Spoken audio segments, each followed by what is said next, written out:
Hey, Who fans, and welcome to the Big Blue Box podcast. My name's Garry. My name's Adam. And welcome to episode 426. Wow.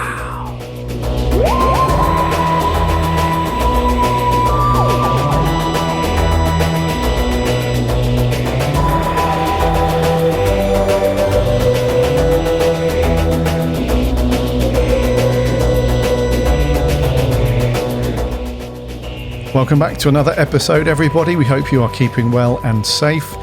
We hope you've had a cracking week and that you've all managed to do something Doctor Who related.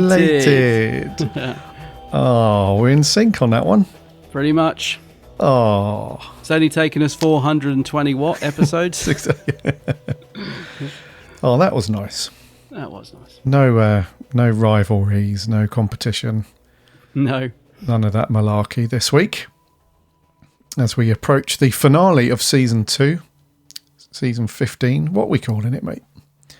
What are we bloody calling it? What are we calling it? Why don't we go with season 2? Because that's easier for the fresh people coming to Doctor Who.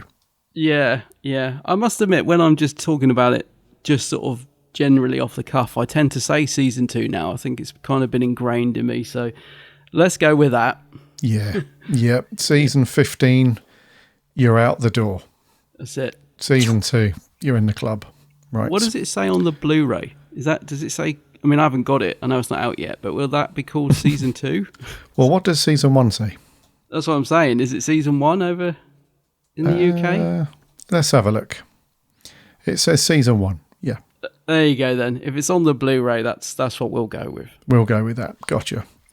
However, that is at odds with our Blake 7 podcast because the Blu-ray for that says Series 1 and we refer to it as Series A in the show. I was actually thinking that as soon as you mentioned what do we call this season, I instantly thought of Blake 7. I thought, no, don't go there because it's just a can of worms, all this season, series A, B, 1, 2. Oh, why is it so complicated? Why is the world so just a spaghetti junction of stuff, eh? Yeah. Anyways, mate, we're almost there, the penultimate episode. I can't believe it. Yeah. Do you know why we can't believe it? It's because there's sod all number of episodes this time around. Yeah. Isn't there? We used to, used to gear ourselves up for a 12, 13 episode run.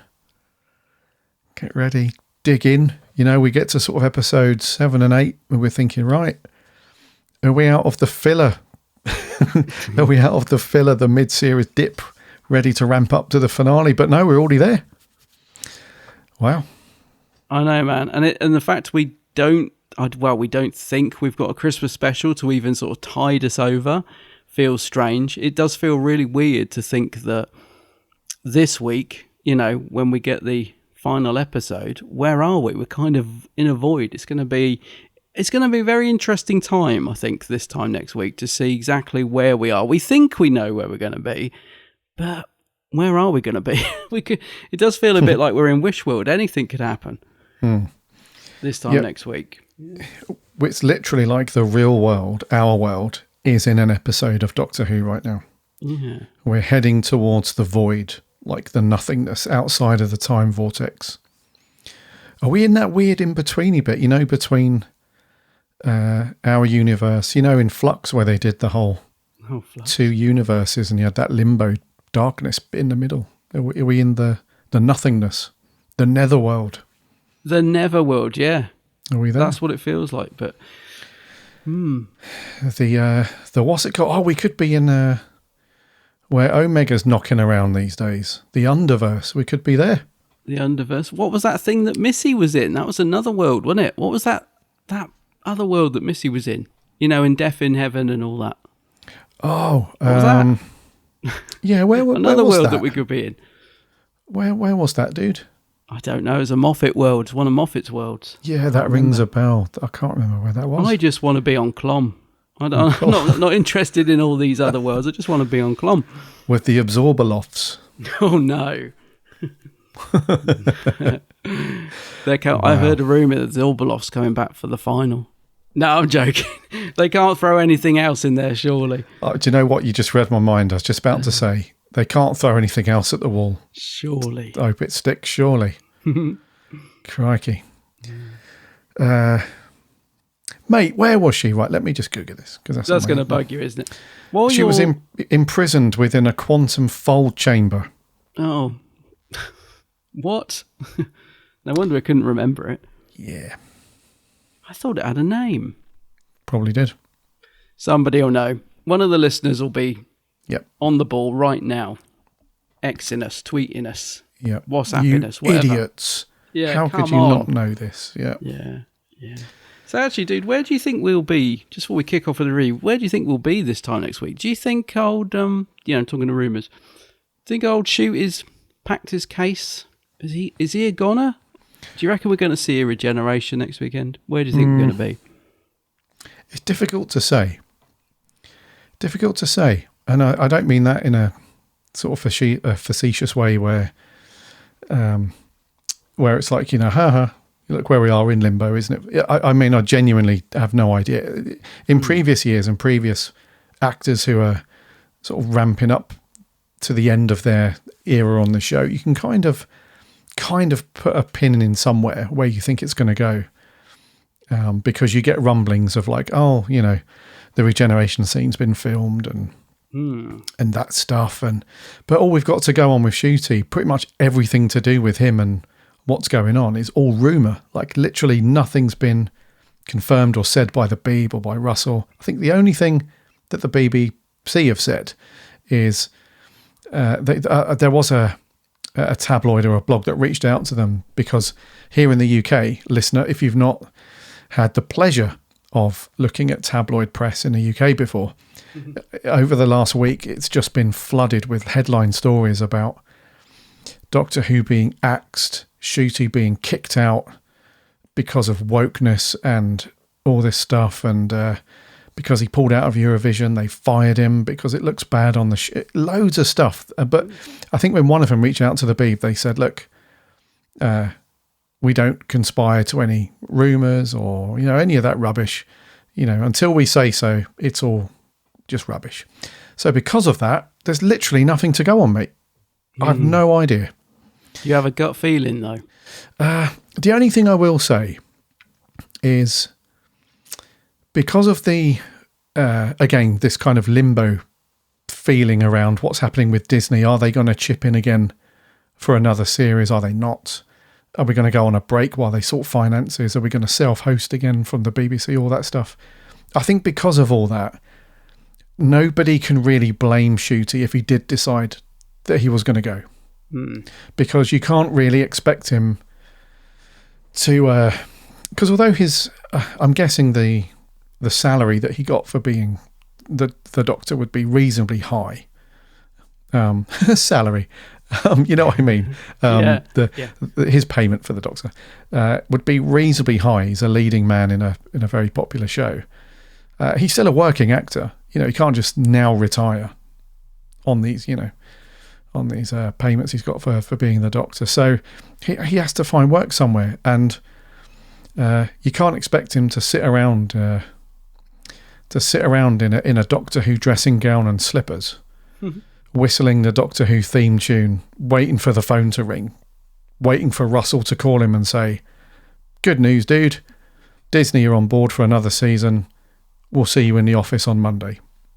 You can't really expect him to just sit there and wait. So if he's had loads of other opportunities and stuff like that, you can't really blame him for saying, I can't sit around and wait while you guys do your thing, so I'm out of here.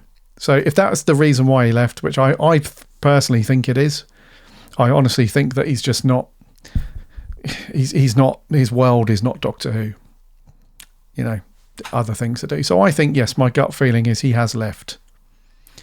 Whether his regeneration scene has been filmed or not, I don't know. That again was a rumour. But I think he has left, not because he was fired, not because of wokeness, not because he pulled out of Eurovision, none of that nonsense. I just believe that my gut feeling is there's a whole world of other shows and films for him to be in, and he can't wait around for Doctor Who. Yeah. I'm I'm very much in the same camp, mate. That's exactly what would assume is happening. You know, I mean, I'm obviously in the US at the minute, but I did see, you know, some of the tabloid front page headlines last week or this week, whenever it was, saying that he'd been fired because of Eurovision, which doesn't make any sense at all, because we all know that this series was filmed, you know, a while ago, and we know there were reshoots recently. So Eurovision, all that stuff that they're blaming, you know, like you said, about him being fired, I don't buy into that at all. But I can absolutely see, if I was in Shooter's shoes, with the show being in the position that it's in at the moment, which is undeniable. It's kind of, it is in a bit of limbo itself. There's an uncertainty around the show at the moment. You cannot really expect him to just, put everything on pause and, you know, carry on. He may, if he's decided it's time to move on, he's done his 2 seasons, whatever. He probably expected to do more, but things haven't worked out how they planned. It's time to move on. No bad feeling, nobody fired, nothing like that. It's just, that's the way it's gone. I wouldn't blame him at all, mate. I don't expect him to sit around waiting to get the green light on Series 3, which might not happen for another couple of years. I mean, even if it's green lit, you know, he's still got to wait around for scheduling to be done, blah, blah, blah. So I don't blame him at all if he's decided to walk. What I am interested in is how that's going to be dealt with in this week's finale episode. That's the bit I'm really intrigued by, because I feel very much like I did when Jodie's last episode was going to air. And at the time, we knew that David was back, but we didn't know, was she going to regenerate into David? Shooty had also been cast. Was she going to regenerate into Shooty? That was a really exciting moment for me, you know, and I'm sure a lot of people too, when they sat down to see, how's this episode actually going to play out? And then obviously we got to see David turn up. So I've got that same buzz this week, mate, that I'm really looking, however it goes, whatever way it goes, I'm so looking forward to seeing how this series ends. And you know what? It might just have a nice happy wrap up. It might be a little bit like Survival, where the Doctor and Belinda just walk off, you know, chatting about tea getting cold. It might not be like a big, massive OMG ending, and I'll be happy with that as well. So I think I'm good whatever happens, mate. I'm just sort of really intrigued to see what we get, really, how it does turn out, That'd be lovely, mate. It'd be sad in one way, but lovely, because maybe it won't have the same impact as Survivor, I'm not sure. But, you know, when they play the music for that, you know, that always hits me, dude. That hits me hard. Yeah. That bit of music as he starts to say somewhere out there, oh, mate, I'm choking now.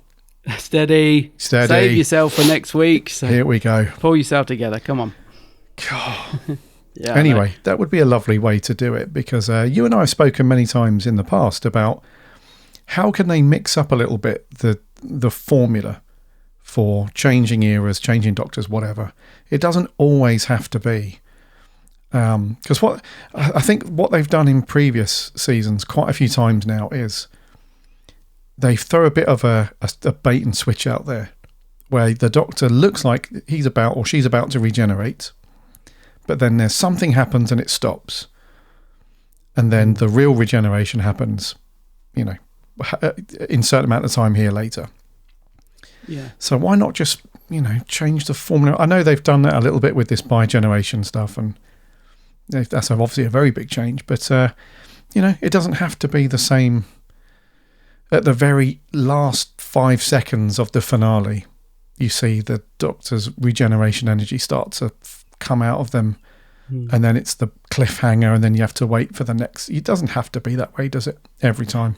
The more I thought about it, the more I'm thinking I don't really want it to be an open regeneration. I'll be fine if it is, but I don't really want that to happen.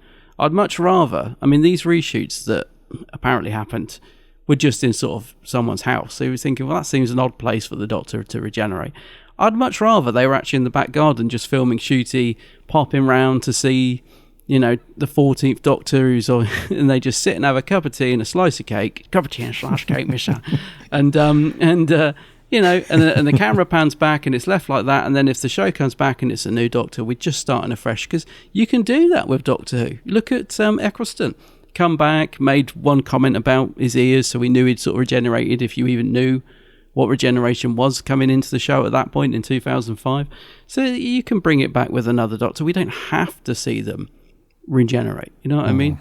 But I'm good with whatever, mate, but I sort of will be slightly disappointed if we get an open regeneration, if he starts and the arms come out and the camera pans back like they were going to do with Jodie before they re-edited it. It just, that to me feels a bit predictable, and I probably will be a little bit sad if we get that. I'd rather just have no regeneration at all, just have him, like you said, just a happy ending. If we want to pick up in a couple of years with a new Doctor, or if Ncuti wants to come back, go for it. I agree. But let's see. That would be cool. Yeah. Talking of cups of tea, I've got a lovely cup of tea here, mate. Oh, have you? Absolutely. You know, sometimes when you start a cup of tea and you think, that's a really good cup of tea. Yep.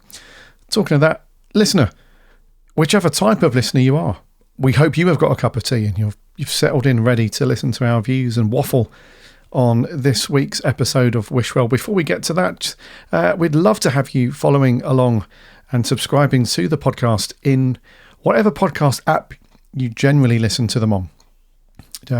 If you're a new time listener, that'd be awesome. Welcome aboard the TARDIS if you are new.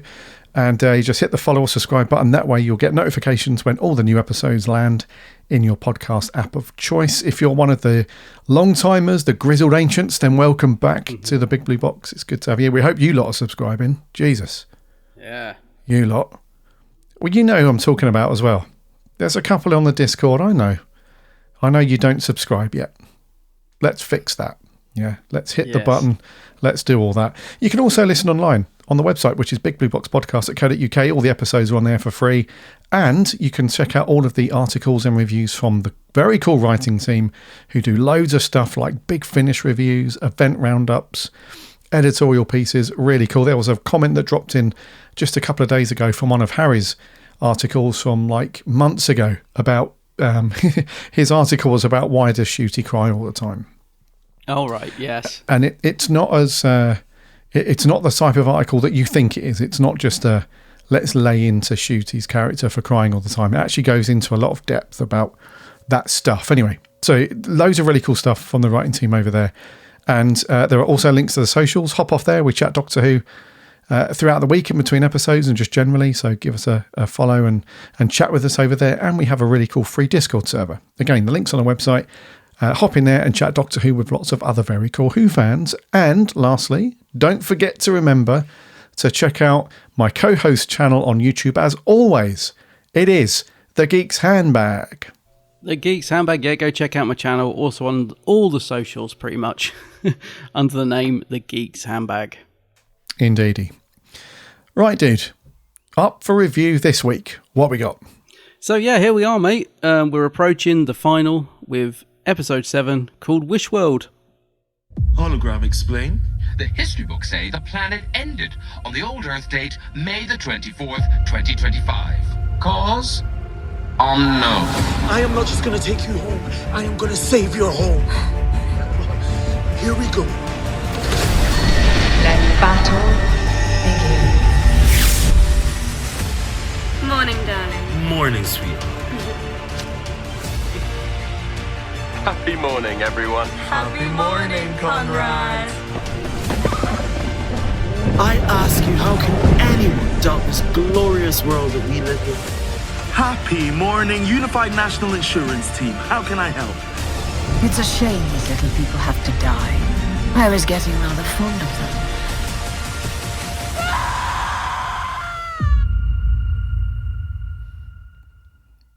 Belinda's epic scream. Cutting through there. Indeed. Yep. Okay, Wish World, episode 7, as Adam said, was first broadcast just the other day, the 24th of May, 2025. It was written by Russell T. Davis. It was directed by Alex Sanjeev Pillai. It stars Ncuti Gatwa, Varada Sethu, and Millie Gibson's back as Ruby in this one. And a really decent sized cast of supporting cast members. And the synopsis is: traps are sprung and old enemies unite as the Doctor and Belinda finally arrive home to find a very different world. Can the Doctor see the truth before midnight arrives? Traps are sprung. And it's just the same thing repeated over again. Anyway, that's the synopsis. As usual, mate. That's cleared it up. That's answered all my questions about this episode. Indeedy. Exactly the same as last week. I am so intrigued to find out what you thought of this one, mate. So straight away, as usual, what you got? Yeah, I'm very intrigued to hear what you think of this one as well. And I think it's because this series has been so divisive and unpredictable, hasn't it? We've said before, because we know each other so well now, we kind of get a feeling in our stomach of what the other might be thinking. It hasn't been the case with this series all the time, has it? I think sometimes we've known, but other times it's hard to guess. This is definitely one of those, because we never discuss, listener, before we record. We never give each other hints. I think only once has Garry ever broken that cardinal rule. Can't remember what episode was that broke you. There was one episode you hated, and you texted me and said something like, dude, I don't think I can bear to review this week's episode. And I was like, oh my God, he's broken protocol. Which episode was that? That was one you really hated. Yeah, it was a while ago now. Yeah, it's only happened the once, but he didn't break protocol on this. So I've no idea what he thinks. Mate, I was dreading watching this. I was like, because I was really, really busy over the weekend. I knew I wasn't going to get to see it till Sunday or Monday.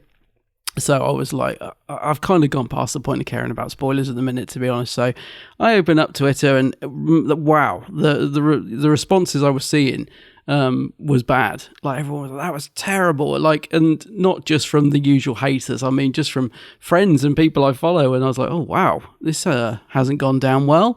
And then I open our Blue Box WhatsApp and Maria's like, has anyone seen it yet? Because I need to rant. And I'm like, oh my word, this episode sounds like it was a disaster. So I was really putting off watching it, to be honest. And I didn't get around to watching it till last night, actually. Monday night. And yeah, that is last night, isn't it? I've lost track. Anyway, and I said to my partner, should we watch Doctor Who then? I'm just going to warn you. Apparently it's terrible. So don't want you moaning or falling asleep for it. Let's just get it on and get it done. So I was quite surprised that I quite enjoyed it. I was like, oh, it's one of those where everyone hated it, and I actually thought it was all right. I mean, not a particularly great episode or anything like that, but I don't know, it had a cool concept, and I saw lots of people saying it was really boring and lots of exposition, which there was definitely a lot of exposition. I agree with that, but I didn't find it boring. I was quite intrigued by the whole Wishworld thing, and I was finding myself smiling at all the returning characters from Shooter's first era, the fact they were all in it, and Unit was now a state agent or whatever it was. What's Unit turned into?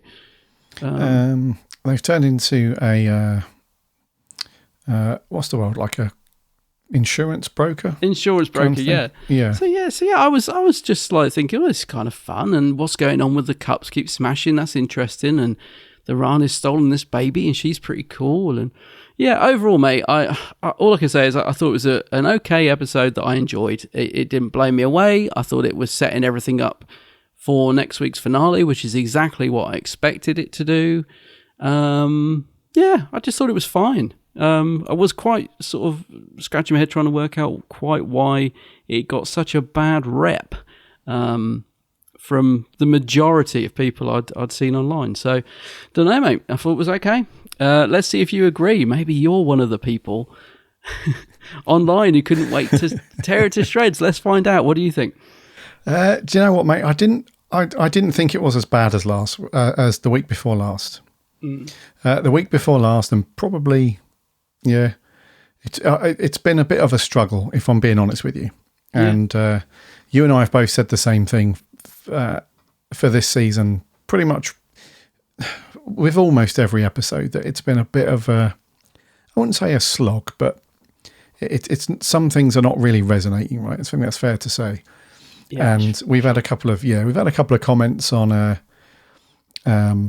couple of the last few weeks episode, or last couple of weeks. We've had some comments, mainly over on Spotify, and I agree with them wholeheartedly, and I replied to a couple of them to say, you guys are normally very positive, even for episodes that are viewed amongst fandom as pretty poor, whatever. You guys still find the positive stuff. And don't get me wrong, we still look for that stuff, of course, every time.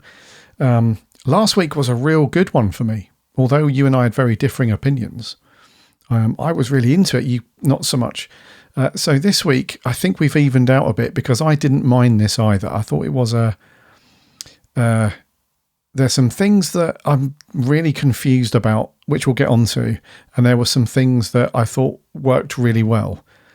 And there's some interesting choices about where this could go next week. I will say, just to surmise, that I don't feel like a great deal happened in this episode.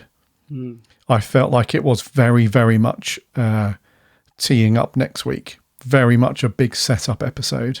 Yeah. So not a great deal. It's one of those weird ones where lots of stuff's happening, but not much is happening, if that makes sense, It does. So conceptually, some great stuff, some great ideas in here, but just not much in the way of substance. I will say to me, it's one of those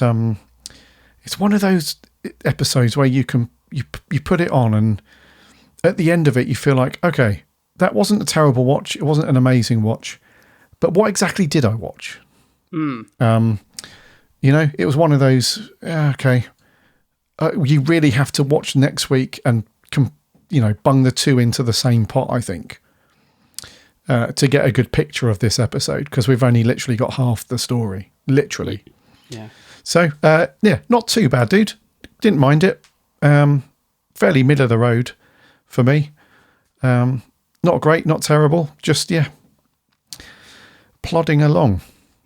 Yeah. No, I think that's fair, mate. I think what I was relieved / pleased about by the time it finished, two things, actually. One, that for the majority of it, my partner had quite enjoyed it, because I was just expecting this to be a car crash from what I'd heard. He was quite invested in it. He did say this is like WandaVision, which I was like, yeah, everybody's saying that.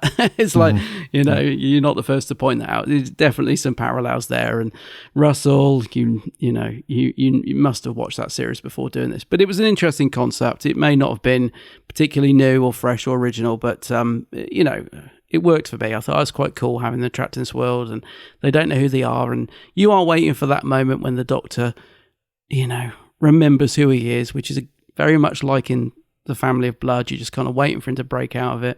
So again, kind of nothing original here, been done before. But I was kind of along for the ride.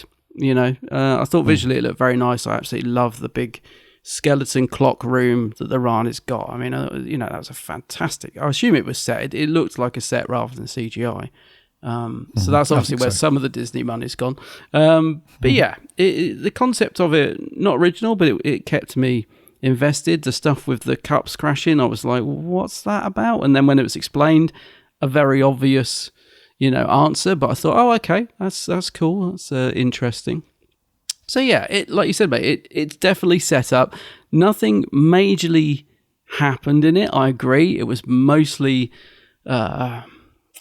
exposition, but I think I was expecting that. That's exactly what I thought this episode was going to be. So I wasn't sort of disappointed in that sense, because I just thought that's what Russell does. A bit like last year's finale. We really enjoyed part one, didn't we? Can't remember what it was called.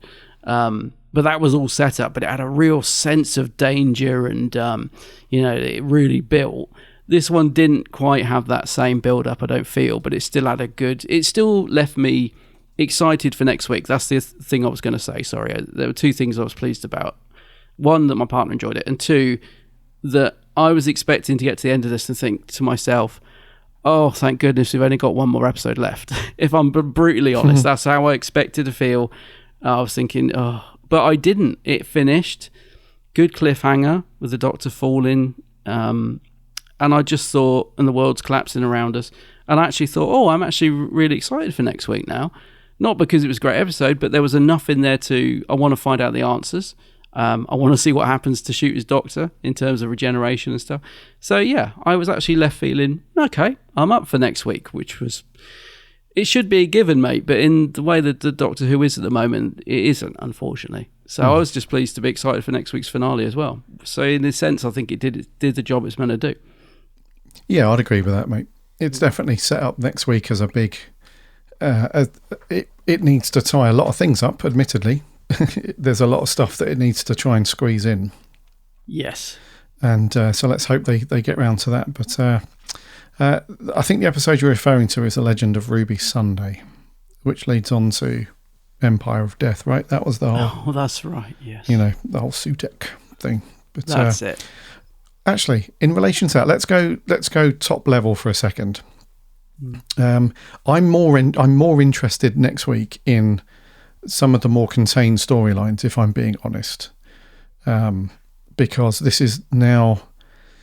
God, how many times now has Russell brought back an old classic monster to do battle with like the modern stuff, you know? So I'm sort of getting tired a little bit of this stuff. So with the whole Omega thing. So in the preview, in the Next Time trailer for this week's episode, the Rani says...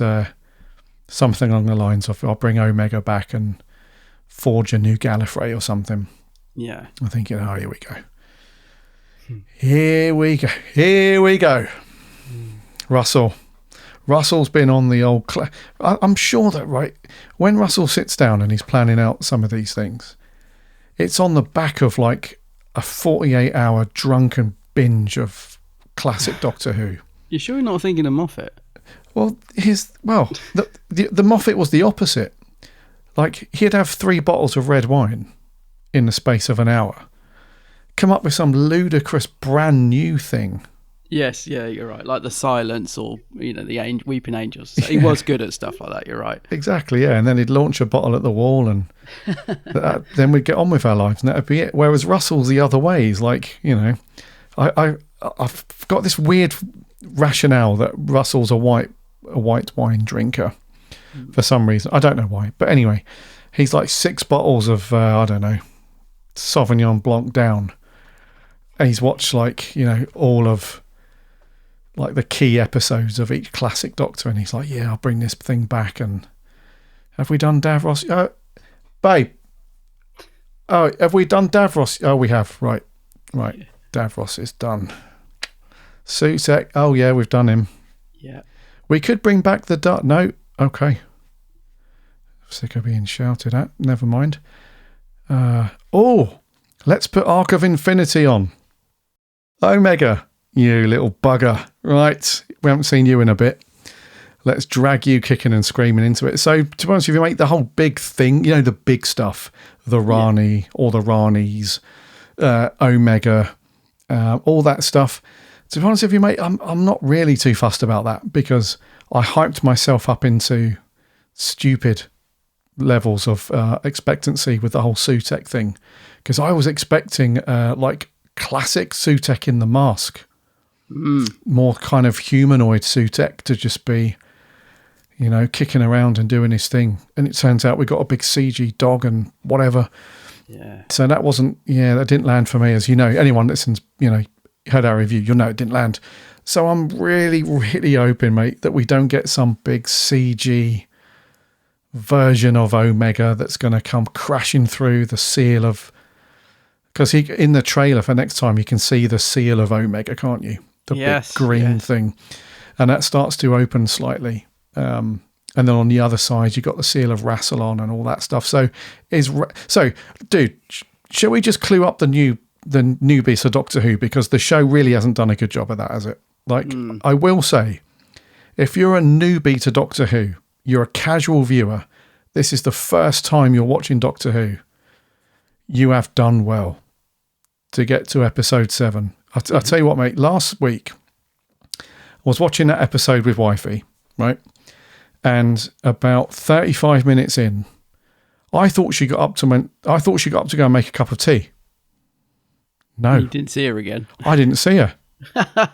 She just left. So I said, "Oh, do you want me to go back and we'll pick up where you left off?" She's like, "No, I can't watch that." She's like, "I just can't watch it," because she went, "I'm sure you lot know what's going on." Like you lot as in like us lot, yeah. Us lot as like Who fans and stuff. But she's like, "Honestly, babe, I have not got the absolute foggiest what is going on." She's like, there are things, she said, there are characters that are being mentioned. There are things from older Doctor Who that are being mentioned. All this stuff. She said, I just have no clue. Like, I literally am lost. I'm sitting here with brain fog thinking, I want to enjoy this, but I just have no idea what these things are. Yeah, that's fair. I mean, So she's left. That's why I always love to get sort of like what I call, for want of a better word, the casual viewer's view. I just always think, how is this going down with just somebody who might just have plonked down to watch this? Because that's the thing, my partner was invested, but I'm pretty sure he had no clue who the Rani was, or the name drop of Omega at the end, which obviously for me was like, Omega, really? To him meant nothing. So I mean, it's, I guess you're trying to appeal to both the hardcore and the casual, but I don't know, mate. It still didn't have that big OMG effect on me of the return of Omega potentially coming this week. It still didn't sort of land in a way that I think it should have. I think it's because we now, like you said, are almost expecting all of this stuff from Russell. It almost feels a bit predictable. Like you said, he's done Sutekh, so who's he going to move on to next? I am surprised that he's throwing so much at the screen, if I'm honest. I think next week's final, I just get a feeling, and I'm hoping I'm wrong, I just get a feeling it's going to be everything in the kitchen sink, and it's going to be a bit of a mess, because we do know that Russell's not very good at landing with his finals particularly well. So again, I'm not being down on it. I'm just tempering my expectations that I'm not expecting great things next week. I just hope that some of it actually sticks and lands, I mean, like you said, I think this is the problem. I think sometimes it's built up to be, it's got to be this big thing, when actually it's the quieter stuff that is more engaging. So, for example, although I find it weird having two Ranis, the Mrs. Flood Rani and the other Rani, because they are so contrasting in character, I'm actually really liking this almost duo double-hander that we've got between the two actors. It's quite fun seeing Mrs. Flood getting annoyed at having to make a sandwich, and I do get the feeling she may actually turn on herself and she may actually turn against the new Rani. So there's fun moments like that, and I think actually you could have just concentrated on the Rani and whatever, but we'll see, mate. As for a big CGI Omega, pretty sure that's what's coming. I'll be very surprised if someone in a suit, as in costume, not a pinstripe suit, I'll be very surprised if someone in an Omega outfit waltzes in this week, but who knows? I'm pretty sure it'll be a big old CGI something or other. Who knows? Yeah, we shall see. Yeah. I haven't seen this. I know there's a leak going round of a supposed picture of what's coming. I haven't seen it.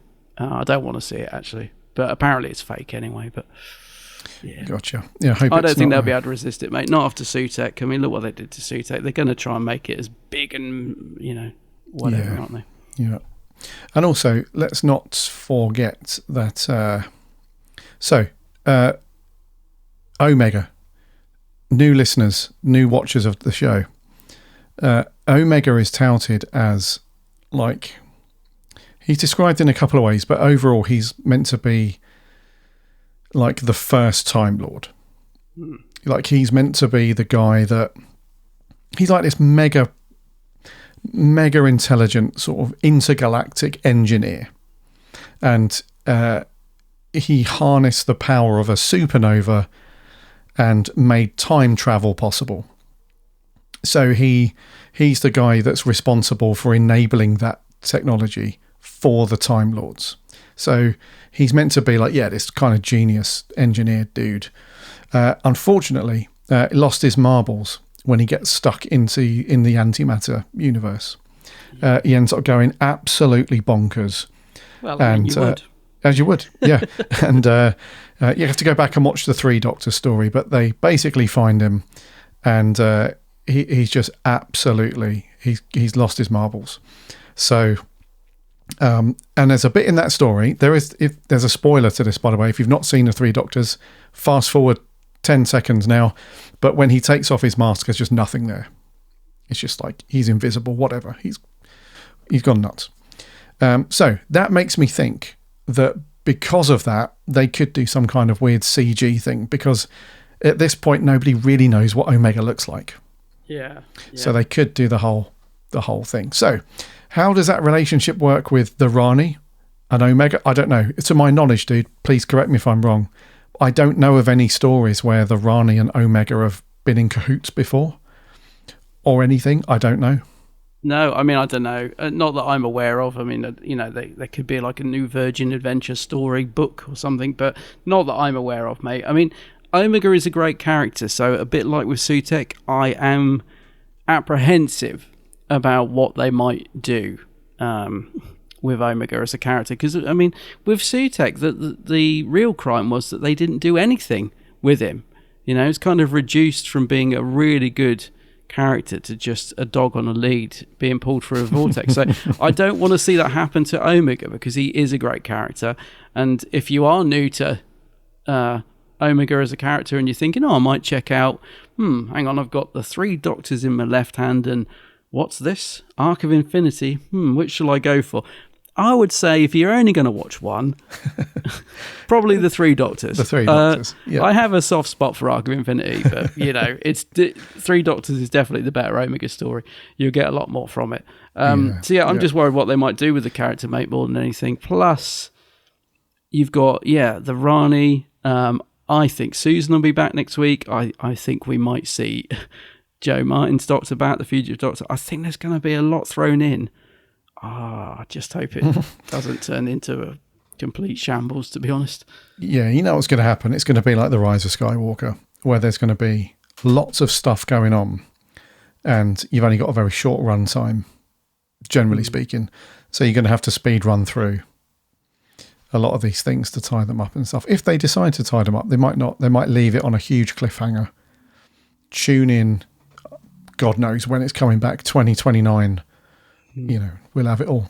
You're ready to go. So we've kind of started at the end, haven't we, with Omega? We have a bit, yeah. But it's important to reference that stuff because he is an important character in sort of Time Lord history, isn't he? And Gallifreyan lore and everything and all that. So, I imagine if you're listening to this podcast, you're kind of in the know anyway. But just in case, that was the whole deal with Omega. And the reason why he's such a grumpy sod is because he felt like the Time Lord's kind of forgotten about him. He felt like he was underappreciated. A bit like Conrad, actually. Maybe there's a link. Yeah, he felt like he was, off in this antimatter universe for God knows how long. Nobody came to rescue him, even though he's the one that gave them all this power and all the rest of it. So he's a bit grumpy, to say the least, which makes me think I don't think it's going to be plain sailing for the Rani. If she does manage to bring Omega back, I don't think it's going to be a case of, I've brought you back, you've got the, between us we can bring back Gallifrey or a new version of Gallifrey, whatever that might be. I think he's going to have a bit more of some scores to settle before he just says, okay, yeah, let's Lego brick this and bring Gallifrey back. I don't know. Anyway, that's Omega. The other thing to consider, dude, is where do we stand at this point in canon and the narratively running through this season with the whole timeless child thing? Because if you think about the 2 halves of the Time Lord's power, you've got the time travel bit, which is more the kind of science thing with Omega. Then you've got the regeneration stuff, which is Tecteun, right? Yeah, Tecteun. And because the Doctor is kind of unique power to regenerate, it was that they used and sort of reverse engineered that, and the Time Lords now use that power to regenerate. So is there going to be a thing where they marry up these 2 things where you've got Omega from one side, you've got this whole timeless child Tecteun thing on this side? Is that going to play a part? Because Russell hasn't wiped that away from existence as yet, still a thing. So if they're going back to like old origins of the Time Lords and origins of their stuff with Omega, could that be a thing? Because we have seen Joe Martin's Doctor in it, and she apparently predates Hartnell. So are we going to see some of that stuff play out? I don't know, mate. It really. Come on, get your brain in gear, dude. Well, it's just that there's so much, isn't there? It's like it is such a can of worms. I mean, because I'm trying to work out, how does Poppy fit into this? You know, how does Susan fit into this? And like you said, where does the fugitive doctor fit? It's just, I don't know, mate. This is why I think sometimes they should just sort of stay clear of all this stuff, you know, because you start tying yourself in knots. I mean, it would be interesting if they played into that, but I don't think they will. I don't think they'd know. I don't think Russ would know where to start, because as soon as you try and explain one thing, you're going to contradict another, I would assume. I don't know. I can't see it. Yeah, true. One thing I would like to see, though, moving forward, not next week, but in future series of Doctor Who, is Gallifrey back. You want to see Gallifrey back? Yeah, but I'd like to see it in a different light. So I'd like to see Gallifrey back in existence, and the Doctor sort of hopping in and out of Gallifrey now and then as a fugitive, like back to the old days where he's run away from Gallifrey. Yeah. You know, he's stolen the TARDIS, he's run away. But every now and then there's those interactions with the Time Lords, isn't there? It's even like we referenced the Three Doctors, you know, they play a part in that, don't they? They allow the Doctor to cross his own time stream and have multiple existing at the same time, etc. So, you know, things like that, where they're still kind of mysterious in a way, but, you know, Gallifrey is back and it just opens up so many doors for future stories and whatnot. Because there's only so many times you can see the Doctor get mopey and cry about, you know, being the last of the Time Lords. You know, if we're going to reinvent the wheel with some of this stuff, why not bring Gallifrey back anyway? Yeah, I actually agree with you, believe it or not, because I'm kind of really bored of the Last of the Time Lords, but, he's not the Last of the Time Lords, there's the Master as well. Oh, hang on a minute, there's also a Time Lady, I think they called her, didn't they? The Rani, so he's not the Last of the Time Lords, is he? And also, I agree with you, mate, you know, when you look back at the classic era, it was quite exciting, wasn't it, as a fan, when the Doctor went back to Gallifrey, if you think of like the Deadly Assassin, but only now and again. That's what made it good. Yeah. You know, even what's the one where he goes back and he's pretending to, you think the Doctor's gone mad? Oh, the one with the Sontarans. Even that one. You know, and so the problem is Gallifrey's come back, it's been destroyed, it's come back, it's in a pocket universe, it's come back. It is getting a bit tiresome. So I would like them to bring it back and just leave it. You know, it's back. That's it. We don't need to destroy it again. We don't need to hide it. We don't need to do anything else. Gallifrey's back. The Time Lords are back. It's there. The Doctor may pop back home once every 3 or 4 series. You know, it'll be a treat. Oh my God, the Doctor's gone back to Gallifrey, not every week. And then it would be nice, wouldn't it? It'd be special again, you know? Yeah. Rather than just being like, oh, Gallifrey, really? Again? The Crystal, the Citadel Dome again? You know what I mean? Exactly that, dude. Yeah. Have it back. Have it re-established in history. Re-established, that's a good word. But just have the Doctor interact with them every now and then. Yeah, no, that's the perfect word, mate. Re-established. It's there. You don't need to, you know, it's there if you want it. It doesn't need to be a bit like the Doctor, really. We know so much about the Doctor now, and yet we know so little because they've messed around with the character so much that just have it established and then it's there to tap into now and again if you need to or want to. Yeah. So I agree, mate. I do. That might be cool. Yeah, we have gone about this arse about face. We've gone right at the very end and all that stuff. Don't we always? Let's bring it back to the beginning of the episode just quickly. So it starts out, the premise is we're tapping into this thing about the pantheon of the gods, aren't we, with this one, haven't we? So we've gone through a couple of them. And now we're on what appears to be the last of these gods, which is the god of wishes, I think. Yeah. So the Rani goes back in time to Bavaria, back in the, whatever date it was, 1865. And there's a baby being born, and she knows it's the god of wishes. Kills the family, takes the child, and gives the child to Conrad. Conrad then creates this world. He wishes this world into existence. And that means that people are trapped in this kind of pseudo reality where it's his thoughts, and his wishes that are keeping this world going, while the Ranis, is it right to say the Ranis?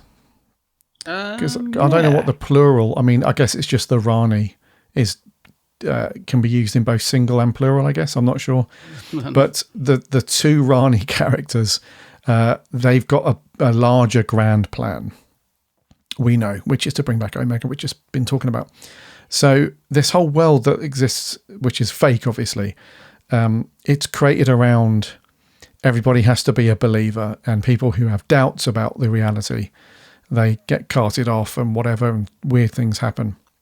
So what did you think to that premise of Conrad's world that he's created, and this concept of things don't feel legit? The Doctor's starting to twig a little bit on certain things. Belinda has doubts. And this whole concept as well of, when What's-His-Face comes back through the TV and gives the Doctor a message. Oh God. Yeah.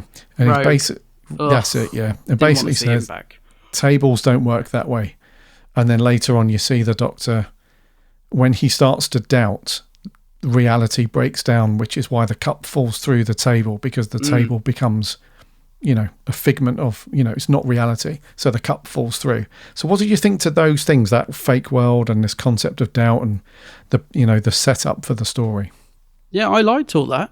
I really did. I thought it was a really cool idea. And it's a very simple idea of doubt causing the sort of world to be fragile and stuff. So yeah, no, I was all on board for that, mate. I don't know if narratively it was that easy to follow. So like you were saying about your partner, if she couldn't follow last week, I don't think her and many other sort of casual viewers stood a chance this week. Even I was really sort of trying to get my head around what exactly was going on. I think it helped for me that I'd listened to a couple of other podcasts that were talked about it, and it kind of explained stuff before I watched it, which you shouldn't really need to do, you know what I mean? So I kind of knew what the premise was going in, and it did sort of flow fairly well for me. But I would think if you're just a casual viewer, you might have found yourself getting a bit lost in all this. It did also feel like it didn't pick up from last week as well. I feel like, I don't know if stuff's going to be explained, like the TARDIS doors blowing off, and how last week's ended, and then this week's just picks up from they're already in the world, and how did they, I'm not sure if we're going to go back and explain that, or if we just got to roll with it. So to me, it felt a little bit disjointed from last week's episode. Felt like there was an episode missing, really.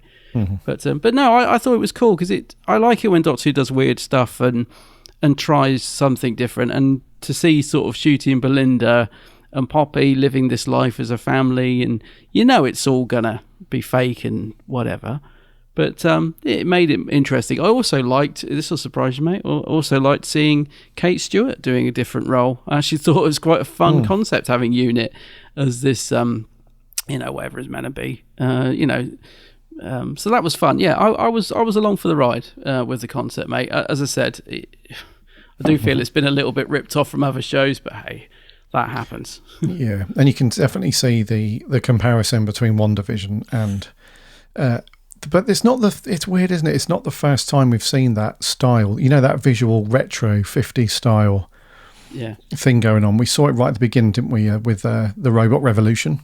Mm-hmm. That had a similar kind of thing. We described it as like the Incredibles sort of visual vibe, isn't it? And they seem to have played on that a little bit, and we're back here again with that old classic thing. But the whole fake world thing set in the past, visually set in the past with the design choices, very Marvel, WandaVision-esque.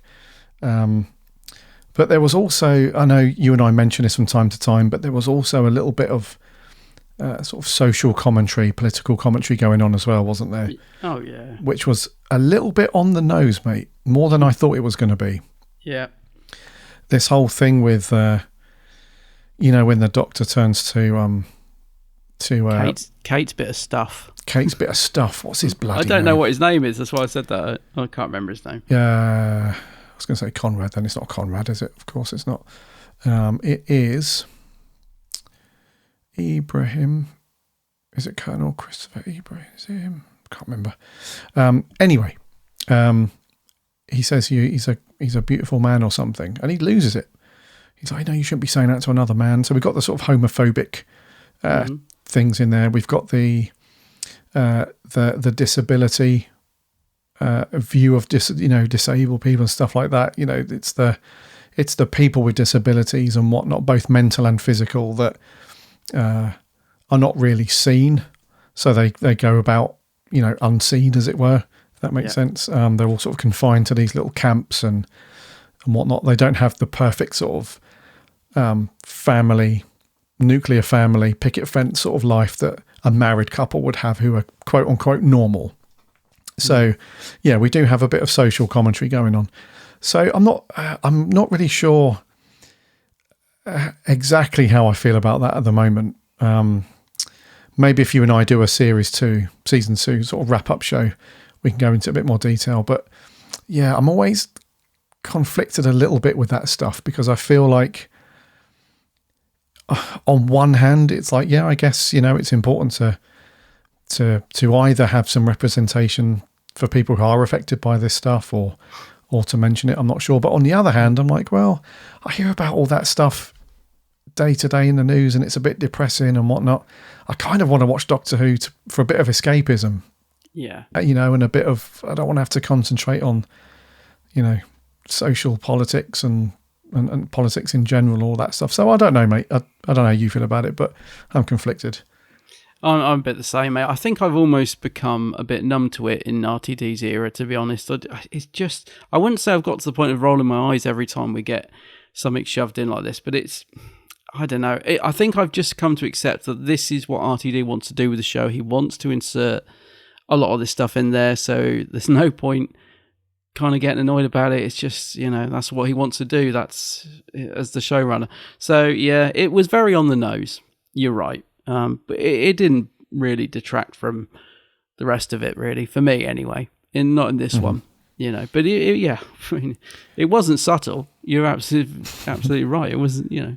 Yeah. But yeah, it didn't bother me too much, mate. I think I've just, as I said, I just know that this is what to expect from an RTD episode these days, to be fair. So. Gotcha. Yeah, fair. That's fair. One thing I have noticed, well, I haven't seen anyone pick up on, mate, and maybe there is nothing to pick up on, but I noticed the baby, when it did the giggle, it went, or whatever, yeah. So what is that? Is the toy maker coming back as well? Did it? Yes, I haven't seen anyone mention this. Yeah, the baby did the giggle, you know, the thing that's trapped in the algorithm. Oh, right. Oh, really? I didn't pick up on that. No, it did. Well, I haven't seen anyone pick up on it. I'm starting to think I imagined it. You're talking about Poppy? No, the baby, the god. You know, the stolen. Oh, sorry, the god baby. Yeah, it did. I did not notice that. No, I haven't had anyone on any of the pods I've listened to mention it yet. Although there's a couple I haven't finished, so maybe they do. But yeah, I'm going to have to go back and watch and check now, because I have broken the golden rule and only watched this once because of time restraints. But yeah, it did. I'm pretty sure it did. It did the giggle. Because Conrad's holding. Yeah, no, I'm sure. I'm questioning myself now. I'm sure it did. There was a scene where Conrad or the Rani or someone was holding that baby, and it did the giggle laugh. Wow, I did not notice that, mate. I am questioning myself now. The toy maker could be. See, the reason why that surely can't have the toy maker as well. Well, the thing is, mate, we are talking about these gods, aren't we? That's very much been the underlying kind of threat, I guess, since season 1, since Russell came back, is this different gods, right? And one thing that's really possible is that Omega is now a god, because Sutek wasn't always a god, was he? I mean, a pantheon god. A pantheon god, should I say? Yeah, he was a god of whatever it was back in the day. You have to go and watch Pyramids of Mars for that. I can't remember exactly what, but this new sort of pantheon thing, he was just, brought into that. So there's no reason why Omega can't do the same. But if we're talking about a group of gods that the Doctor's supposedly defeated, then there's no reason why, any of them can't come back. maybe difficult for old Mr. What did you call him? Who? Ring-a-ding. Well, I can't remember what you called him, but Mr. Dingaling. Dingaling. Yeah, it'd be difficult for him to come back. I think. Yeah, just I don't because think they can afford to do that animation again. Yeah, I don't know, but mate, who bloody knows at this point who they're going to bring back? Because you could leave it at a reasonable and sensible amount of things to bring back with just the Rani and Omega. But when you consider you've got Susan in the mix as well, and we've got Poppy back from Space Babies, which I did not see coming in a million years. I cannot work out how Poppy fits into this. She's got to be important, mate, because the Doctor stresses Poppy is real when he's plummeting towards the Earth. Yeah, I feel like she's going to be a pivotal point of the story somewhere. She is, mate. Defo. Yeah. And then you've also got this mention of Gallifrey and all this stuff. So there's loads of things that are being thrown back into the cauldron. So what magic Russell's cooking up, who knows, mate? So the toy maker could very well make an appearance again. Who knows? Yeah, I mean, Rogue came back as well. I wasn't surprised to see him. I've been expecting him to pop up again at some point. Rogue, that section, that looked bloody awful, mate. I don't know about you when that was like when you're on a Zoom call with somebody and they've got those random weird effects in the background. It looked pretty bad. That I don't know when that was filmed or how that was filmed, but yeah. Yeah, it did look really ropey. I mean, again, where has this Disney money gone? Probably on that set. But yeah, it did look pretty ropey, that, didn't it? Yeah, the Bone Palace, that did look really good. Yeah, the really, Bone Palace. really, and what were those big old bone dinosaurs roaming around? What were they? Yeah, I'm not sure. I mean, they look pretty cool, but what are they? Well, I guess that's just something Conrad likes to, I don't know. Yeah, I was going to say, I think it's just a part of Conrad's, don't know. But it was cool when one of them was walking through this little town square bit where Ruby was having a chat with somebody and the hoof came down, but then it was invisible almost. Yeah. It went sort of semi-transparent and didn't harm anyone, and then just walked off again. So yeah, it's that's where the Disney money is. So yeah, it's all in that. Actually, Matt, I want to ask you about the characterization of the Rani, because I've seen a few people say the Rani is being written to be more like the Master than the Rani. I can kind of see that. It didn't bother me as much as it has some people. I still thought, sorry, what's the actress's name who's playing the Rani now? Archie Punjabi. I thought she was great as the Rani. And I really like seeing this character back, because as many people know, I love the Rani, especially Time of the Rani. Thrilled to see a flashback to that in this as well. So yeah, great performance from her. I can see why people are saying she's more like the Master than the Rani, but I think there's enough similarities between those two characters to kind of forgive it, for me personally anyway. I think so far she's been great. But yeah, I was a little worried when Maria, our writer, put in the chat about this line about the Rani and the Doctor being lovers in the past. It wasn't as bad in the episode as I was expecting, I have to tell you, because it was said in such a way that you could totally write that off. You know, people said they looked like lovers. It doesn't mean they were. If it had been something else, if that had been confirmed, I would have been like, no. But yeah, it wasn't as bad as I was expecting, that particular line. I just still didn't particularly like it. I don't think it was needed. But yeah, what do you think to the actual characterization of the Rani, mate? Do you think it's do you think people are right to say that they haven't got the character right, that it's just another Master clone? You know, it's just it feels like the Master, not the Rani. What do you think? I don't know yet. It's not a cop out, but I'm just next week. So much hinges on that. Yeah. Okay. So I really think I have to watch this and next week together as a package to see. But so far, I'm not really. I think Archie Punjabi is really good at playing this type of character. The only thing I watched, who was it that I was watching or listening to a review of this yesterday? I can't remember. I'll put it in the show notes if I remember, but somebody mentioned that this characterization is at odds with each other, because on one hand, it's got that real kind of Bond villain wanting to take over the universe, very much master vibe about them. And it's just a carbon copy of what you would... So say, for example, if this character came back and it wasn't the Rani, it was the master, that you wouldn't really need to change anything in terms of the performance, everything. You could get away with saying, yep, this is how the master would be. Very calculating, very cruel, all that stuff. But on the other hand, I felt like it was a bit cartoonish. And somebody, I honestly can't remember, they said that this type of character would be really suited in the Sarah Jane adventures. It's like that kind of over the top almost, like cackling away. Yeah, a bit panto. So it feels a bit like, I don't know, it feels a bit Sarah Jane in one hand, but on the other hand, it feels like just the master. So I'd love them to find that middle ground. Because I think, going back to Kate O'Mara's portrayal of the Rani, it didn't feel like she was that bothered about what was going on in the rest of the world or the galaxy or the universe, whatever. She wasn't really, she didn't have sort of big grand plans like this. She was just sort of small scale, another Time Lord. She happens to, Time in the Rani, underrated, I'm going to say, mate. Oh, yeah, of course. Yeah, I love Time in the Rani. It's a lot of fun.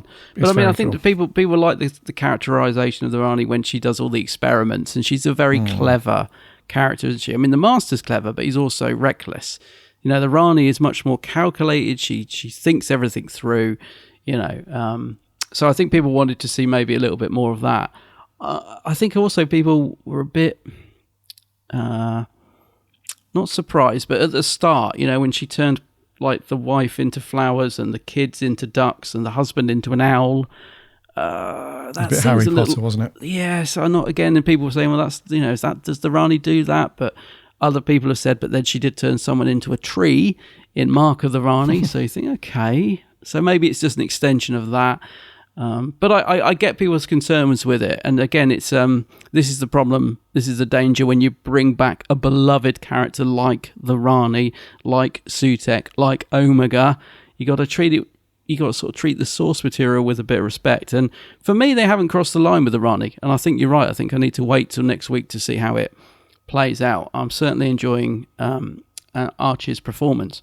But I do get where people are coming from. The plan and the way she's being written, you could just put the Master in there and take out the Rani, and it would be exactly the same. So I get what people mean.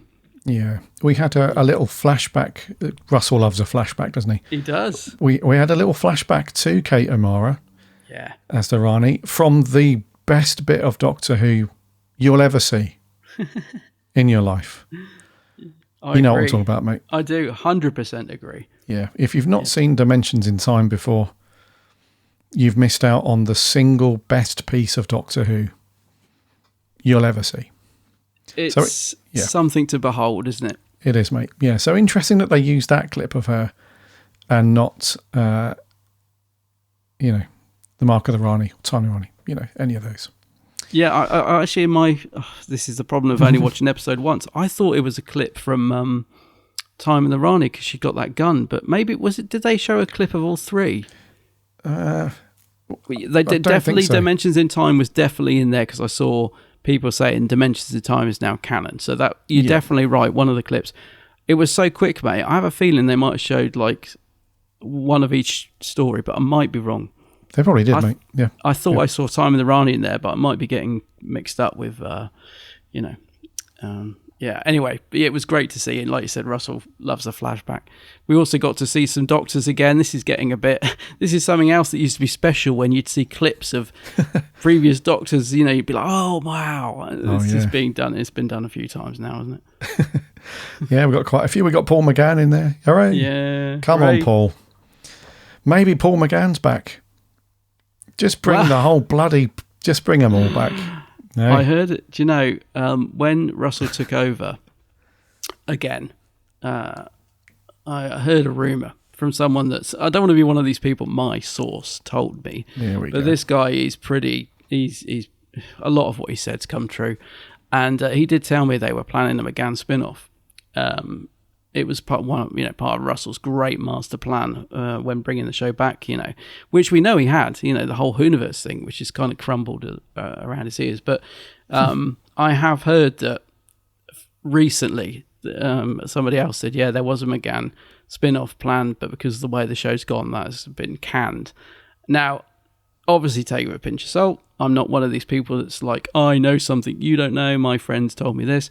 It's just rumour. But I'll tell you what, mate, if there's even an ounce of truth to that, I'm heartbroken. Because I think the one thing all Doctor Who fans pretty much, or the majority of, would agree on is that we would love a McGann spin-off. Definitely. The Eighth Doctor Adventures, it would be super. McGann would be phenomenal. But anyway, we can't cry over what could have been because it's just rumour. But I hope that, in a way, I hope it isn't true because I've for years just thought it would be amazing to have a McGann spin-off. The problem, you know what I think they're frightened of, mate? If I'm absolutely brutally honest with you, I always think that the reason they would never do a McGann spin-off is because if it proved to be more popular than the actual main show, it would be embarrassing. And I actually think there's a good chance of that happening, if I'm honest. So I think they're like, no, we'll leave that there. But give the public what they want. Yeah, do you know what, mate? This has happened with Star Wars. The series Andor. Yeah. And that second season that's on at the minute is just brilliant. And I've heard it's fantastic. Yeah, and it's miles better than the sequel trilogy, especially The Rise of Skywalker. Anything can beat that. Yeah. Absolute pup. But yeah, Andor's amazing.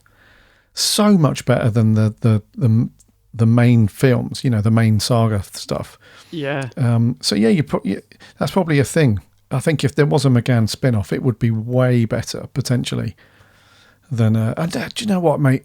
Because we've only seen. No, I'm not talking about the Big Finish stuff, but we've only seen one on-screen proper performance. I'm not talking about Night of the Doctor. Was it Night of the Doctor? No. What was the thing he was in, the webisode that I think it was Night of the Moffat Doctor. did? Something like that. I'm not talking about that. Yeah. I'm talking about the TV movie. Think about the hundreds of possibilities of stories to tell between the TV movie and when he came back to regenerate into the War Doctor. Yeah. Just think about how many, just an infinite number of places he's been to, stories and adventures and everything, mate. It would be so good. And he looks so good. He's got a bit older, but he's got that sort of craggy look. He would just be brilliant. Let's face it. He would be. Yeah. Oh, Paul. Russell. What could have been. For the 500th time, we know you listen.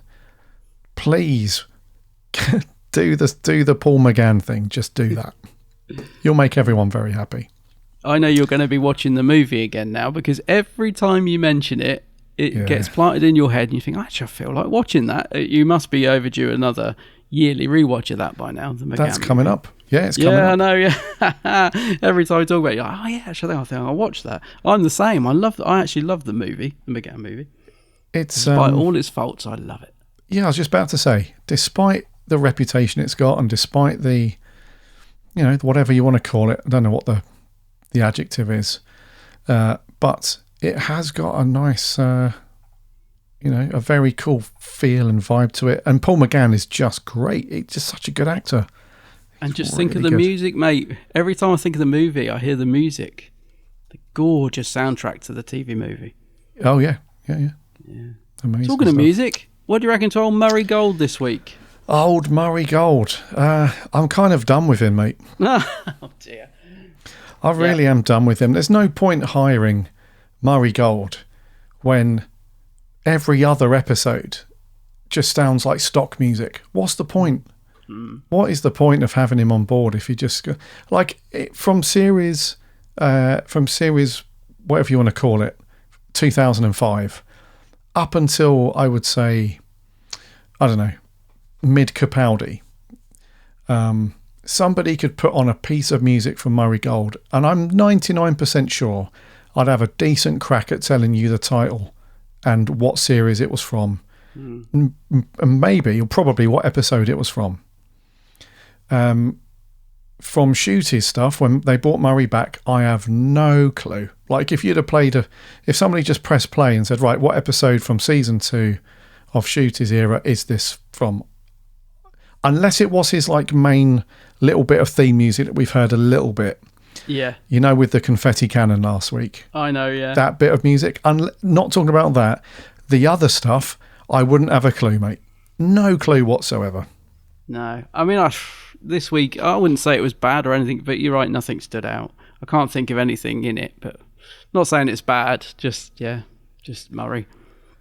Russell, for the 500th and 501th time.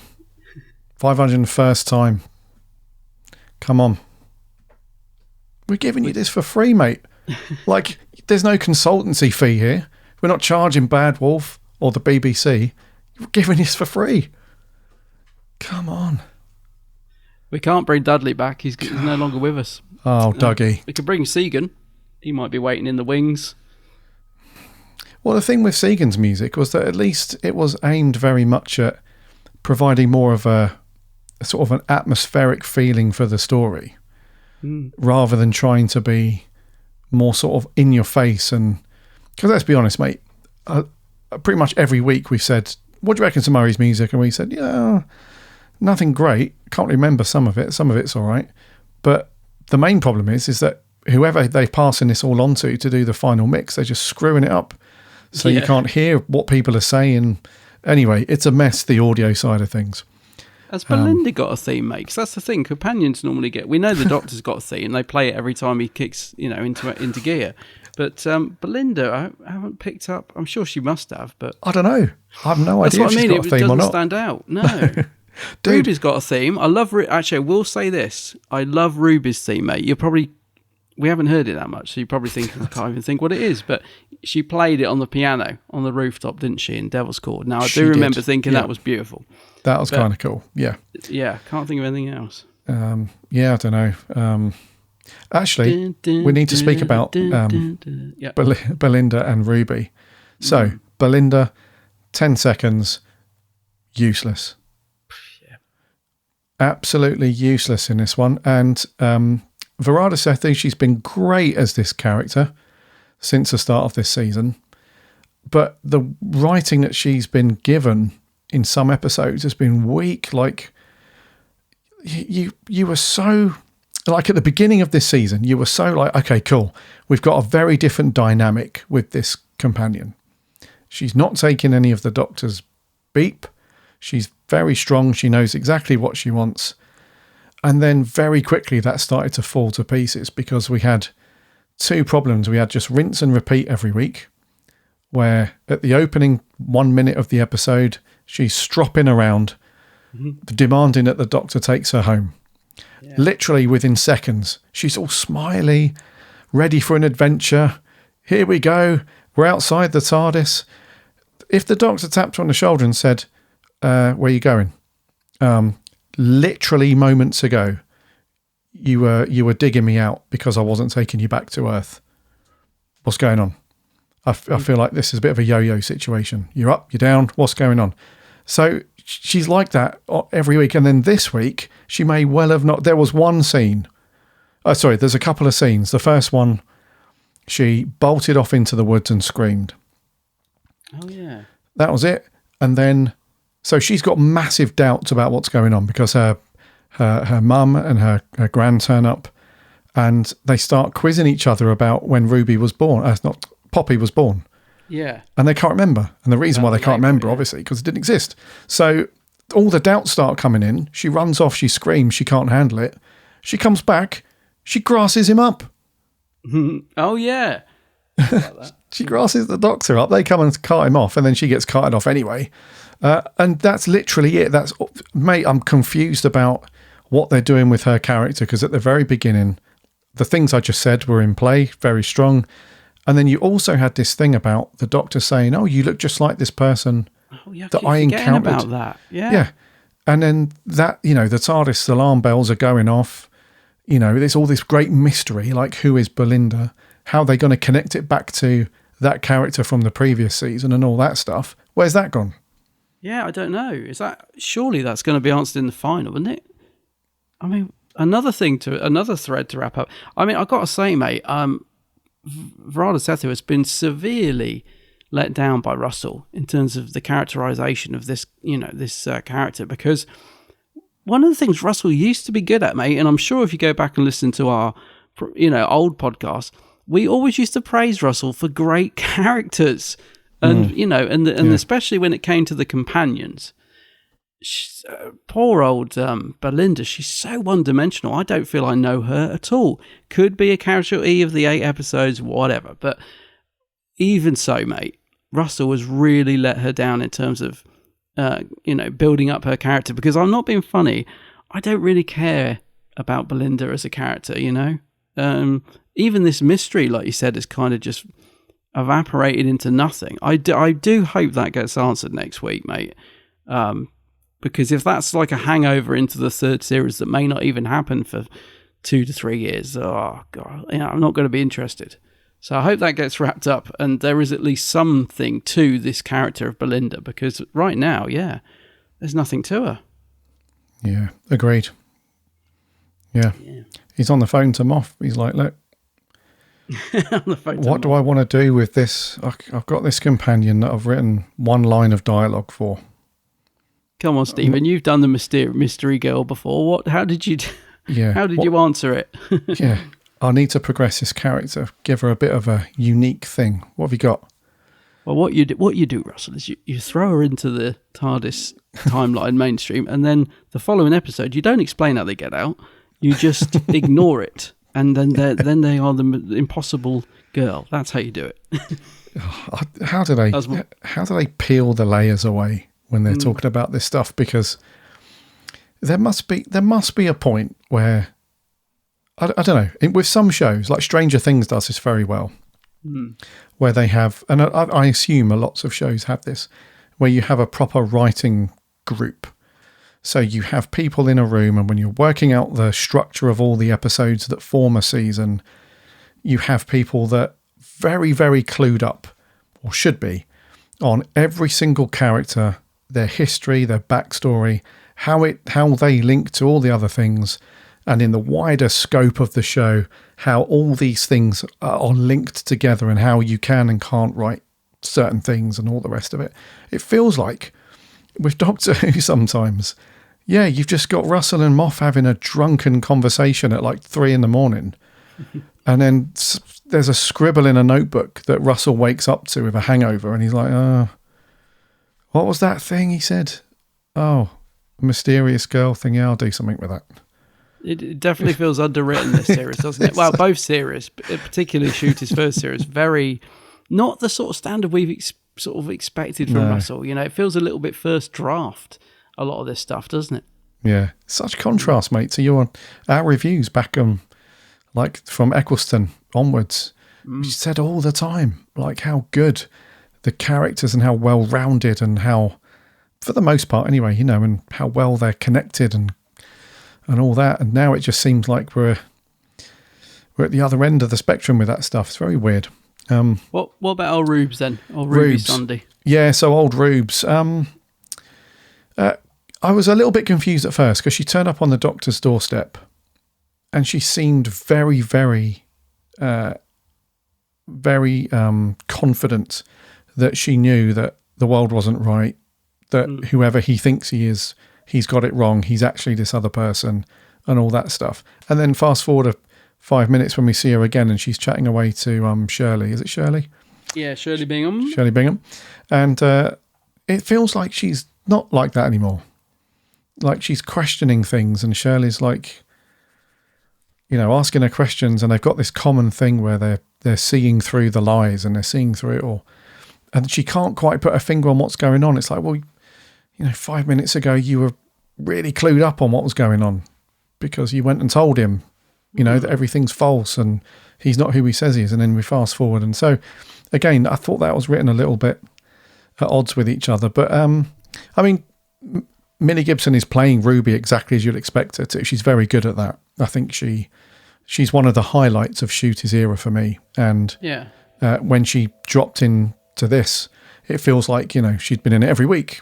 She's a very good actress. She just picks the part back up and she's back into it. So she plays it very well. Again, but a bit like Belinda, I thought she was underused a little bit. Seems like her and Shirley had this big plan in place. They find this iPad from somewhere, from unit somewhere, and they reprogram it and they see what's going on and they've got this plan. But again, another thing that will be wrapped up next week, I guess. Mate, next week, before we get back onto your thoughts on Ruby, just while I remember, I hope there's no reset button next week, dude. There will be. I hope there's not the world's exploded, but now it's not. Now it's all good. It can't. I don't think it can do anything else. I can't think of any other way. Oh, they're all gonna wake up and it's gonna be the real world. I don't know. I can't see anything else. I'll be very surprised. I'll be very impressed if they manage to think of a way around tying everything up without doing a reset. I just think it's almost inevitable. Talking of underused, oh, sorry, Ruby. Very good. Yeah, I agree. But I hadn't thought about that. You're absolutely right. It felt like she was the only one who'd got a memory when she went to see the doctor. And then, later on, she's sort of recognises Shirley Bingham. And then finally it clicks. Oh, yeah. And so, that didn't make sense. But I didn't pick up on that until you mentioned it. But you're right. Talking of underused, Mel. You probably forgot she was even in it. Because I did, until you just said the word underused. And I was like, oh, Mel was in this. Let's hope she gets something to do in the final. Because all she did this week was put the bins out. So... I do hope Mel gets some. Surely Mel's got to meet the Rani after. That's got to happen. Sure, that will be such a wasted opportunity if we don't get Mel and the Rani in the same room. After time in the Rani. Come on. Yeah. Surely. What's going to happen is there'll be an epic showdown with Omega, the toy maker, the Rani, and on the other side, the Doctor will fashion some kind of thing, and it'll be, in Avengers Endgame when all the allies come through the portals and there's big epic music. We'll have all the previous Doctors come through the portals and all the companions, and there'll be a big showdown. And then, because the name of the next episode is the Reality War, isn't it? Yeah, and then there'll be a big showdown, and then there'll be a big reset, and then it'll be like, none of that really happened. It's a JR moment from Dallas. Is it Dallas? Dallas, yeah. Well, it's Bobby in the shower, yeah. Bobby, sorry. From Dallas, yeah. That's right. I can absolutely see it coming, mate. I got visions of him. The Vindicator has been used as the clock arm, hasn't it? Mm-hmm. Yeah, which I thought was a really cool idea. I'm questioning everything now. I really wish I'd given this a second watch.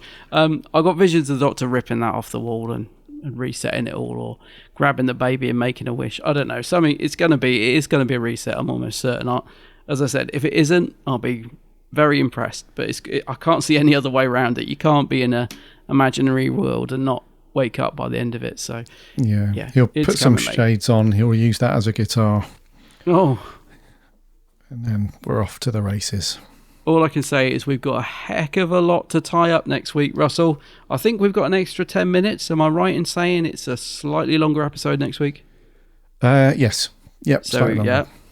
That extra 10 minutes has got a lot of work to do. That's all I'm saying. Mm-hmm. We wait with, I think, to be honest with you, mate, regardless of your feelings, not, you specifically, but fandom's feelings on this particular episode in the season, I do think that, we're all really waiting to see what's going on. That it has done a good job of setting up next week's episode. So I think we're all quite intrigued to find out exactly what's going to go on with all of these things. I mean, I can't remember a time where there are so many questions that remain unanswered going into a finale, mate.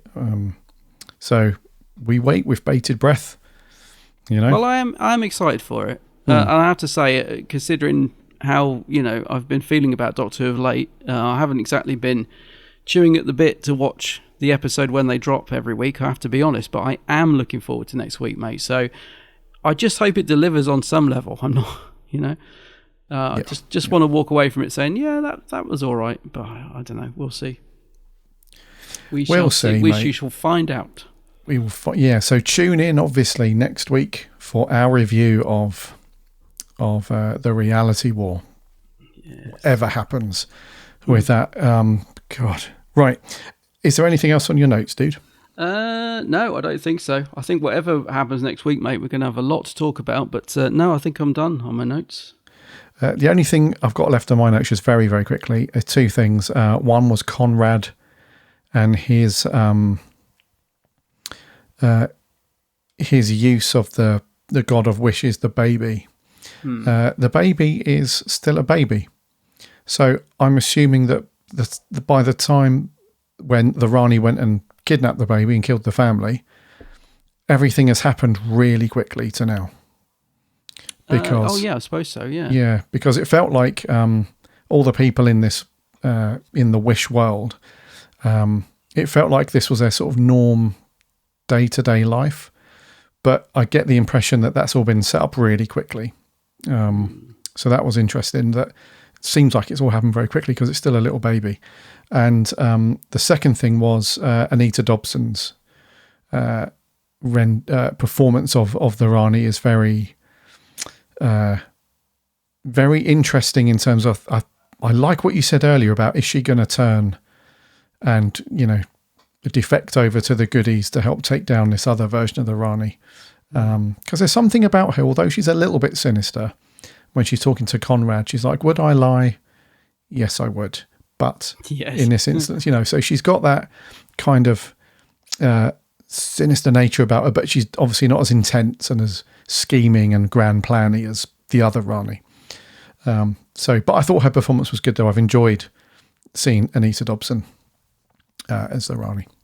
Yes, I like it, mate. It's a real contrast between the two Ranis. I mean, obviously, the most recent one feels like the Rani that we're used to, but it is a nice double act, I think, these two. I hope there's enough room in the final for their, this double act to breathe. I hope they get some good scenes together, because they are great when they're together, whether they're being sort of comedic or whether they're being villainous. They both seem to be able to play that both parts well. So I'm hoping we get a bit more from them next week together. And I'm putting money on it that she'll turn on her. I don't know why, I just get this feeling feels like, I think that's why she's been made to be the underdog. She's going to have enough of being pushed around, I think. Yeah. And I would like to see Brian May pop up as well, just throw him into the mix as well. Why not? He'll take the Vindicator off the wall and use it as a guitar. Start playing it guitar. That would be, I'd actually love that. Make it happen, Russell. Russell, for the 502nd time. We can't keep doing this, mate. We're going to have to bill you at some point. I know. Come on. Yeah. All right, let's put some scores on this bad boy. Whose turn is it first? It's you to go first, mate. Oh, no. I was hoping it wasn't. I'm a little bit torn on my score, mate. Do you want me to go while you think about it? Go on, then. Go on, yeah. So I'm going to give this a 7 out of 10. Oh, okay. I'm giving it a 7 because... for the most part, I thought it was a reasonably good watch. I think it falls apart in some areas because, like I said at the beginning, not a great deal of substance happens, really. I think it serves its purpose very well as a setup episode into part 2, which is weird because in the past, I think some of the first parts in the 2-part finale have been better than the second part in some ways, but the reverse in this case.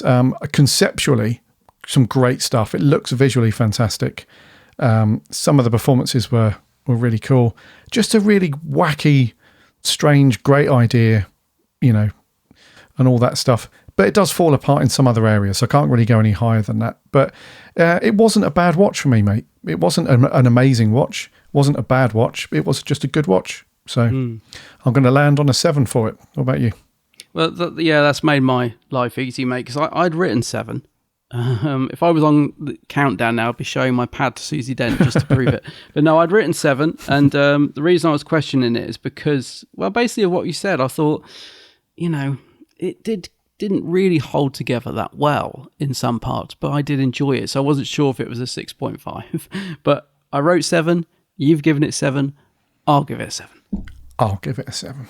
Yeah. Okay, so I don't know where our score's going to go next week, dude. I honestly, out of every episode this season so far, next week is going to be either, I think, an absolute genius episode with 9s across the board with everybody, or it's going to be an absolute beep show.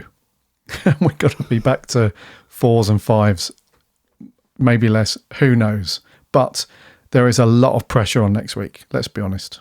There's a lot of pressure, mate, and for lots of reasons as well. This is the last episode of Doctor Who we're going to get in a while. Yeah. It's got a lot of weight on its shoulders. I really hope it doesn't collapse under that weight. Let's see. Let's see. And I think, okay, so a 7 from me, a 7 from him. And on that note, let's end it there, dude, for a longer than usual episode of 426. Alrighty.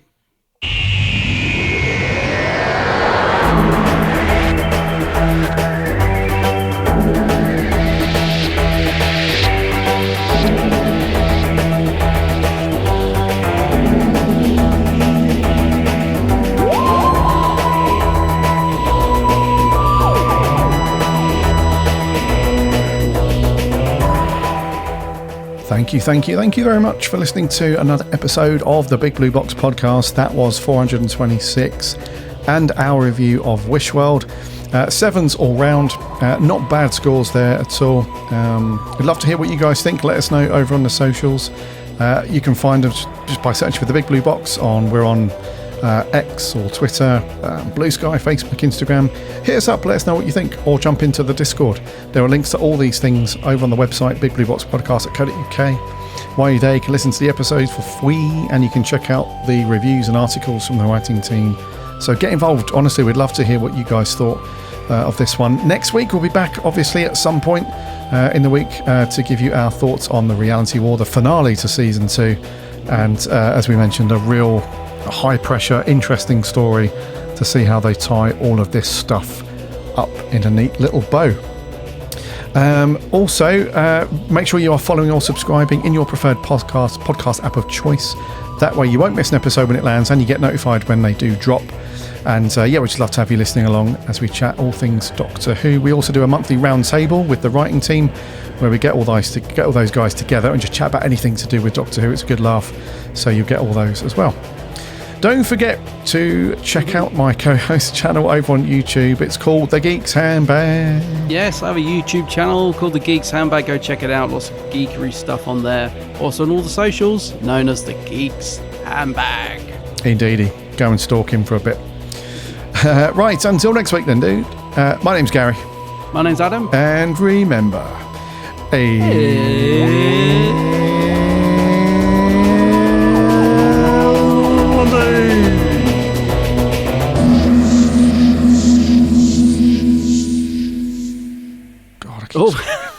I keep swearing.